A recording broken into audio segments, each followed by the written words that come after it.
Answer TV, we're in Coburg. We're going to talk about new development, we're going to talk about future development, and we're going to show you some new business. Plus, we're going to look back at some ghost towns from the past. We're taking you to Scottsburg, we're going to go to Pacific City, which is no longer a ghost town, and my favorite story of all, Bay Ocean. Next on Rick to Answer TV. I'm not dead. That sounds like something interesting.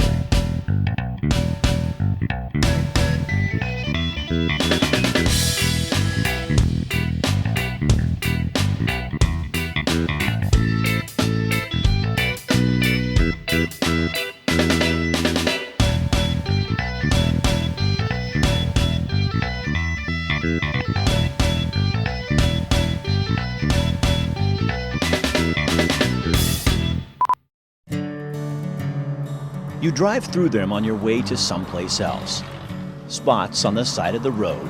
There might be a sign or a building, perhaps something to raise your curiosity for just a brief moment. But not enough to cause you to over and ask a few questions. In some cases, it's nothing more than an old dumpy building. But what would happen if on one of those journeys you did turn on your signal, pull over, and knock on a few doors? What would happen if you stopped by the symbol, read the names, and asked one or two questions of the first person who came by? That's what we're going to do tonight. So sit back and enjoy the trip.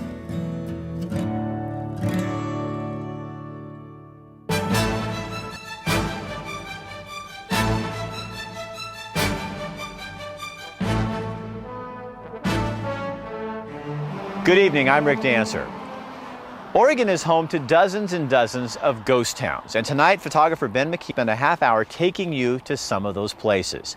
You probably think that a ghost town has to be vacant to be considered a ghost town. That's not true.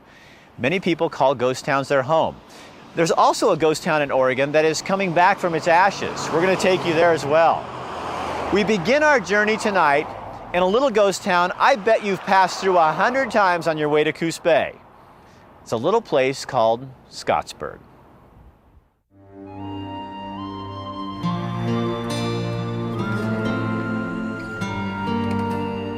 They came from Ireland, France, and places in between. The early settlers of Scottsburg, Oregon. Silent now. Their history left behind on tombstones, in old pictures,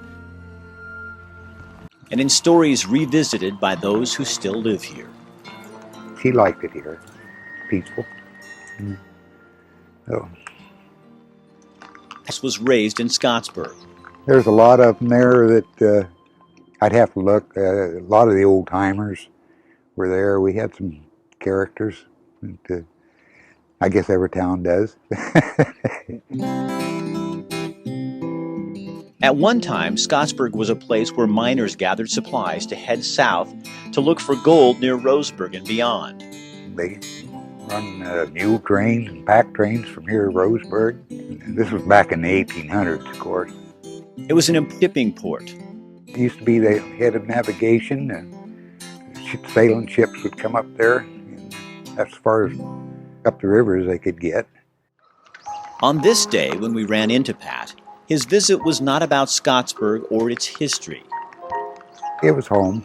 And like I say, my mother and father, I got brothers, sisters, all buried here. As he carried the remains of his wife with him, this day was about his history, a period that had ended for him. You want to get the history on Scottsburg, talk to Henry Freer.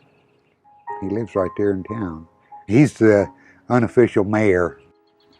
We'll come back to a little later. We found the mayor in what's left of Scottsburg, just down the road a bit. The way Henry Freer tells it, his great-grandfather's brother walked to Scottsburg from San Francisco over 100 years ago. How long has your family been here? Oh, since 1851. So you are Scottsburg? Yeah, kind of. Scottsburg was named after a businessman named Levi Scott. Scott owned the Mercantile, There used to be an upper, middle, and lower Scottsburg. The town was a center of commerce from the coast for those going south into California. This was the last stop for ship traffic. 2 floods in 1861 wiped out the lower and middle sections of Scottsburg. The highway came in, everything changed. Instead of stopping, cargo just bypassed Scottsburg. Now dozens of families live in the hills and backcountry surrounding the area. Just a few, like Mayor Henry, live in town. Everybody does their own thing around here. So what keeps people here? The way I had it figured is a guy just will stay here. There's always work to be done around the local area. Why run all over the state? That's what they want you to do, and I won't do it. Rugged individualists. I kind of like everything the way it used to be, and I don't like the modern day stuff. A place where the old ways work just fine. How is it decided who becomes mayor in Scottsburg? Well, it just happens. What do you mean They start calling you mayor, and it just goes from there. A place where personal freedom outranks everything. I can kind of do what I want. I don't have to answer to anybody, more or less. I'm a freer, and I'm free right here. A place where anyone can be mayor. And I don't know. I ain't gonna be around for it. Scottsburg, Oregon. A place people like Pat Thomas come back to forever. What's her name? Barbara, How long were you married? almost 52 years. Can I ask you something? Sure. What are you going to miss the most about her? Just miss everything about her, really. She's a special lady.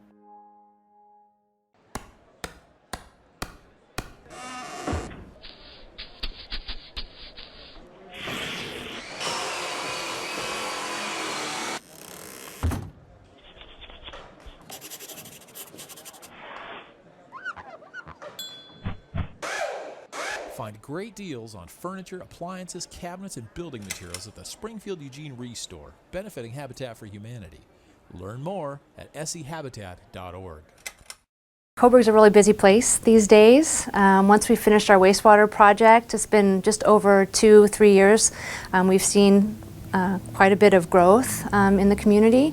So we've effectively approved nearly 100 new homes, single-family residential homes here in Coburg, and we are 85 businesses strong this year.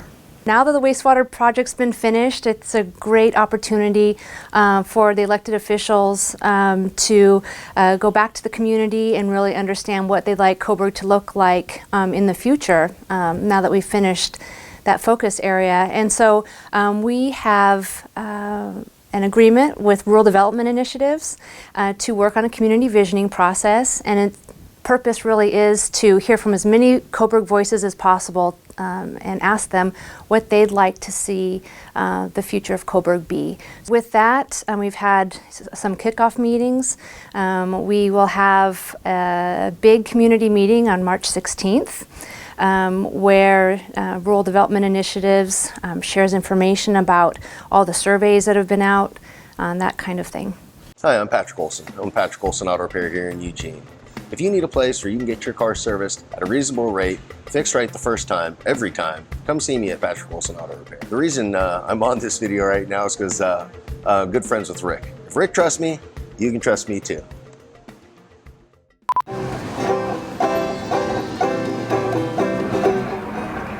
Millennials. Lazy, spoiled, entitled, irresponsible. But are we? You know, it's funny though, because that's the same things that were being said about our parents when they were our age. I just don't buy it. All I hear in the media is that the world's going to hell. I want to feel like my voice matters. I want to feel like I have a place in this world. I want to hear about the good things that are happening in the world. So let's talk about all this real stuff. Let's have these conversations. I mean, why not?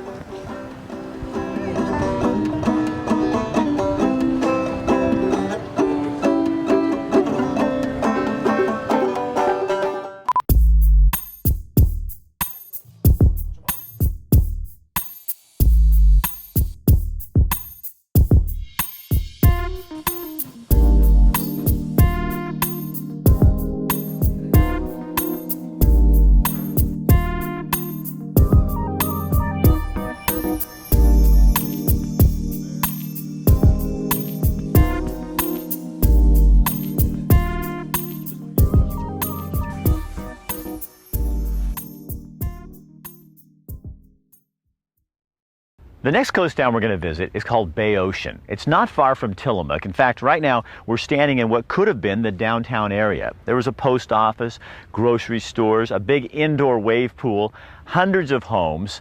It was going to be the Atlantic City of the West Coast. And this is what's left. In 1906, a real estate broker from Kansas City forgot that he wasn't in Kansas anymore. He understood the realtor's code that it's all about location, location, location, but failed to fully grasp the power of the Pacific Ocean. A sign that leads to the peninsula where Bay Ocean used to sit tells the story. City of Bay Ocean Park. 1906, T.B. Potter, real estate broker from Kansas City, dreamed of this peninsula being a second Atlantic city. Jim Bennett is our guide. He lived at Bay Ocean when he was a kid. Okay, so it came out here and then it got big, and that's where Bay Ocean was. Yeah, that's where the town was. Okay. This is a sketch of what Bay Ocean was going to look like. Plots for homes, businesses, a resort, and places to play. By 1914, 600 building lots were been sold. Bay Ocean had its own that would bring visitors from Portland for a weekend of fun. Consisted of a general store, post office, a 3-story hotel, bowling alley, tin shop, and bakery. The hotel had automatic fire sprinklers. There was an auditorium with a pool 50 by 160 feet. This was the place to be, until something unspeakable, unbelievable, and unbearable began to happen. All this was Bay Ocean. There's nothing. Not a piece of concrete, not a water pipe, not a brick, nothing. Mother Nature reclaimed her sand spit. So what went wrong in Bay Ocean? They built the north jetty and it was fine, but they needed a south jetty to protect the ocean-going vessels and logs and stuff like that. But with just a north jetty, it created the currents to be different. The community lost it. The change in ocean current became a nightmare. The ocean literally washed Bay Ocean into the sea. Developers went broke, investors lost everything. Over 20 homes had fallen in the sea by 1949. Some tried to save their homes. Of 59 homes and summer cottages, only 5 were moved in time. You can find them nearby at Cape Mears. Survivors of a disastrous dream, dashed by misfortune, bad planning, and an ocean that does what she wants. Francis B. Mitchell bought the first lot in 1907. He was the last to leave in 1952. Old-timers say in the end, Mitchell was so distraught, he would carry wheelbarrow after wheelbarrow of sand to the ocean, trying to save the sand spit and his investments. On February 15, 1960, the last house washed into the sea, and the city of Bay Ocean was but a dream.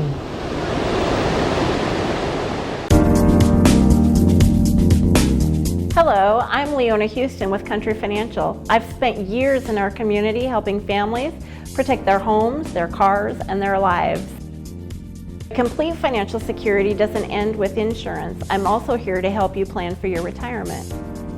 I'm backed by a team of professionals that can help you achieve your goals. Together, we'll set up a step-by-step plan to help you reach your financial security. Let's talk soon. We have a new sponsor, a realtor, Equinox Real Estate, Katie Hallert. She's a real good friend of mine. She's someone I trust and you can trust. She's reliable, she's friendly, she'll work for you so hard. She's awesome. And right now she's looking for inventory. Housing market is just crunched and they need houses because there's people out there who really want to buy right now. So if you know somebody who's retiring, maybe their kids have all moved out and they're thinking about selling, now is a good time to contact Katie Hallert, Equinox Real Estate. She is the person to deal with.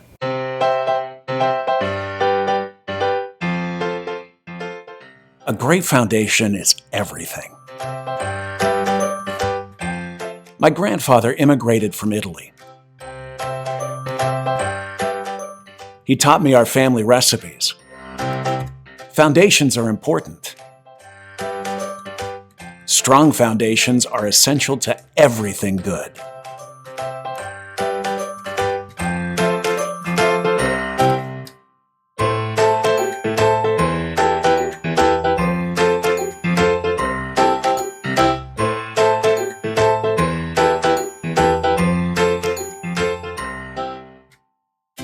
Coburg Pizza Company, reimagining pizza one bite at a time.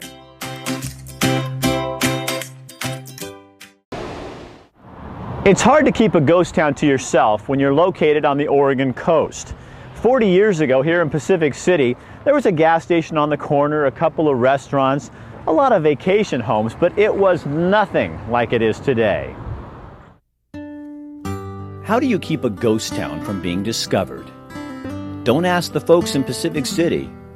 Well, now that's the funniest thing it was nothing. I mean, there were a few houses. Dorothy Wertman first visited Pacific City in 1922. She's 85. You do the math. It was a long time ago. There was no business over here at all. When I was in high school, the hotel that they just tore down was over where the Mexican place is now, and there was a little post office. Her granddad was a banker from McMinnville.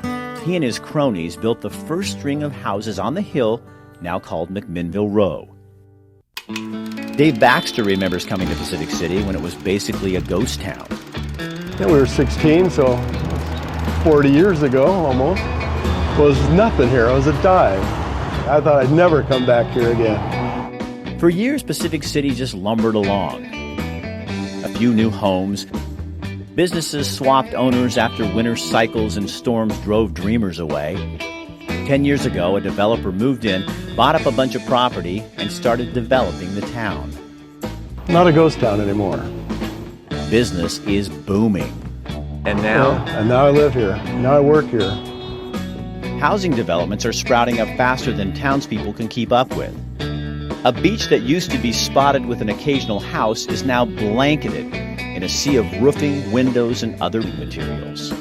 But I don't think there are any of the old-timers that like it at all. We liked it the way it was. The days of fishing cabins and tacky stores are over, replaced by Cape Cod homes, Cedar Shake motels, a microbrewery, and swanky shops. Property values are through the roof. When we came here, high end was between 150 and 200. Now you're looking $300, $400, $500, $600, $2 million homes in Pacific City. Even she says the growth is too much, too fast. And she's a realtor. Soon there will be even more development. Hate it. We don't even talk about that. I'm serious. I absolutely hate it. A new spa, coffee shops, another restaurant. It's not the sleepy little fishing village it used to be when Dorothy was a kid. This is one lost town had the ghosts chased out of it, and it's highly doubtful that they'll ever find their way back. Another friend we're bringing on board as a sponsor for our Rick Dancer programming is Brinker's Restoration Contractors. Carlos is a friend of mine, and he just signed up to do this because he really believes in the power of you.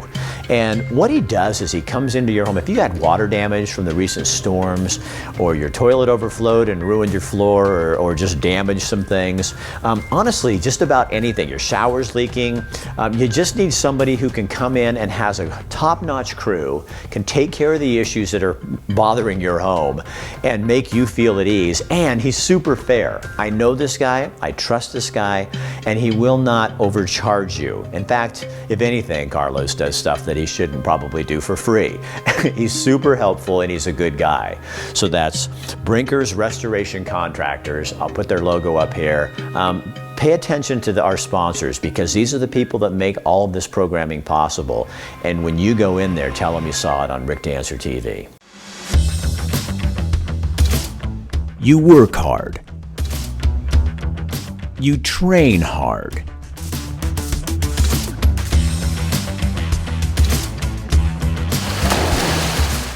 That rush is something you feed off of. And sometimes there's nothing better after that workout than a Big Mac.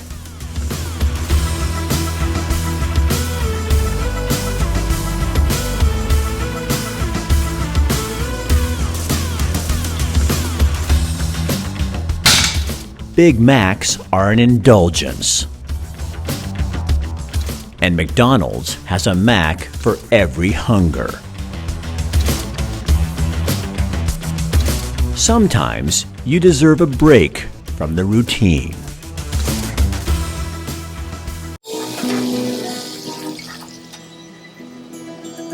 What I will tell you, about our food is that we prepare everything from scratch. So we make sure we hire people that have the passion for making food. That's one of the ingredients. The other one, we make sure that our recipes, they use the ingredients that we tell them to use. And before we put it to the market, we make sure we test, try it. What I love about this business is the people.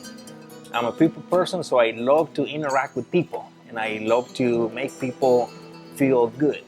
Every month, Ranchito Grill and Rick Dancer TV work to give away 2 free dinners to some lucky winner. All you have to do is go to Ranchito Grill, put your name, your phone number, drop it in the bucket under the Rick Dancer TV sign. We'll draw a name, and this month, Bev Cook, you are the lucky winner. And we're here with Robert Killen, the Chamber President in Coburg, to find out a little bit more about what's going on in the business community. So what are you excited about here? Well, Coburg has been a thriving small community for years, but over the last, say, 10 years, there's been a slip with the downturn, but Coburg is making a huge change right now, a huge shift up. We have lots of new development. We've got a brand new or incoming development with retail and apartments. We've got the Eggies who've taken over a spot in Direct Center downtown with Farm Fancy, which is a new store that'll be available. So that's perfect perfect for what us. kind of plants and? It's actually a lot of constructed art pieces and functional art that all has a farm theme. The Eggies have a farm out here, a very well-known farm, and they're bringing their art and aesthetic to downtown with the store for building gifts. is so cool It's looking. awesome. It's going to be a fantastic space. And we have a lot of motion. A lot of the old buildings that had been sitting needing something to happen over the last few years have been purchased and have been upgraded. The old Coburg Inn is now the Bronco Saloon, and the old Depot station, the old Depot building, was purchased by a lawyer here in town. So everything's moving in the right direction. So you don't want Coburg to just become a bedroom community. You want to have a business. You have a thriving business on I-5, a section out there that you're trying to work on. Yeah, we've got, when I moved to town, that was the first thing that I noticed. We've got all this business happening along I-5, but how do we get them to coordinate and connect with downtown and what's happening here? Because it's separated geographically by about a half a mile, and it seems like 50 miles in terms of culture. So bringing them in and engaging with them, that's one of the reasons I stepped into the chamber role, is to help create a more inclusive and vibrant business community here. And you have a proposal for this, may get approval probably, for about 100 homes that's going to bridge that gap a little bit too. It is, and I know there's a lot of people question whether or not you want to have a big development with a lot of homes, but the reality is people love living here and people want to move here. But if you don't create more opportunity for people to buy homes, then the homes just go up in price, and eventually the community is no longer a community. It's just a place where people come from elsewhere to go to bed at night, and we can't have that. We have to create a vibrant space where people who live here connect, they bump elbows, and get to know each other and engage together in what's going on in the community. Looking for something fun for the whole family to beat boredom, be active, and have a splashing good time? For less than the cost of going to the movies, you can bring the whole family to Splash, where the weather is always perfect, the surf's always up, and no sunscreen is required. Pack a towel and head to Splash at Lively Park in Springfield. For more information, go to willamalane.org. Splash at Lively Park. It's waves of fun.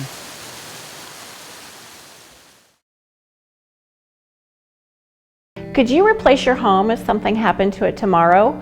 Or if something happened to you, is your family protected? A free insurance and financial review may help answer those questions. Contact me, Leona Houston, your country financial representative in Eugene today. And we're here with Alan and Peggy Wells, the developers of the new Coburg Inn in Coburg. So Alan, tell me what you've got planned over here. A mixed-use project, retail space on the ground floor, about 11,000 square feet, and then 24 apartment units upstairs. It was going to be a hotel when you guys first started out. Now it's apartments. Right, yes.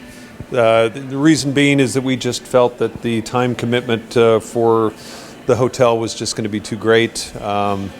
Market may not quite be ready for a 24-unit boutique hotel in Coburg, but somewhere down the road we might convert some of the apartment units to hotel rooms. We're not sure at this point. But so you guys have a little bit of an announcement on one of your tenants on the lower floor now, don't you? Well, we're talking to a lot of people, but Coburg Pizza, kind of an institution in town, is looking seriously at taking about half of the ground floor. Yeah, which is kind of exciting. Actually, very exciting. Yeah, we're happy to have them on board. So why Coburg? Why Coburg? We live here, and we have a vested interest in making the community a better place. We love the community. We've been here about 7-8 years now. And we just we're excited to see if we can do something good for the town.